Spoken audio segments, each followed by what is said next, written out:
Il-Kunsilli Lokali kellhom iċ-ċans japplikaw biex jibbenefikaw minn fondi tal-Aġenzija Lesa għal proġetti li jmissu ma' 5 temi: is-sigurtà, l-ambjent, it-trasport alternattiv, l-infrastruttura moderna u l-ħarsin tal-wirt storiku.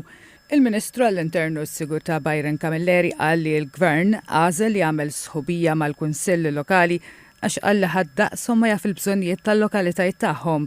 13 il-Kunsill Lokali kisbu ammont sostanzjali ta' fondi biex isebħu jirriġeneraw iżidu l-aċċessibilità jew iwettqu manutenzjoni ta' żoni partikolari fil-lokalità.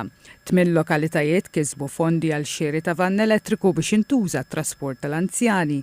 7 kunsilli se jinvestu f'dawl ġdid jew f'titjib ta' bankini fil-waqt li 3 kunsilli lokali se jinvestu f'kameras tas-sigurtà. L-Assoċjazzjoni għall kunsilli Lokali wkoll kisbet fondi biex tinvestihom f'għodda sewja għall-Gvern Lokali favur komunitajiet aktar b'saħħithom. Il-Kap Eżekuttiv tal-ESA Svetlik Flores għal 3 snin ilu nedew din l-iskema li b'kollaborazzjoni mal-kunsilli lokali twettqu aktar minn 60 proġett b'investiment ta' 3 miljun euro. Fil-waqt li stqar li l-kontravenzjonijiet ma jinżlux tajjeb ma' min jeħilhom, bil-fondi ġenerati l-ESA qed tara li jiġu investiti fil-lokalitajiet għal benefiċċju tar-residenti. Segretarju parlamentari Alison Zerafa Civelli fissret din l-iskema bħala impenn ċar mill-Gvern li lest iwieżen lil kunsilli lokali u minn barra l-baġġet allokat għalihom jagħtihom dawn il-fondi addizzjonali biex iwettqu proġetti li jixtiequ jwettqu fil-lokalitajiet tagħhom.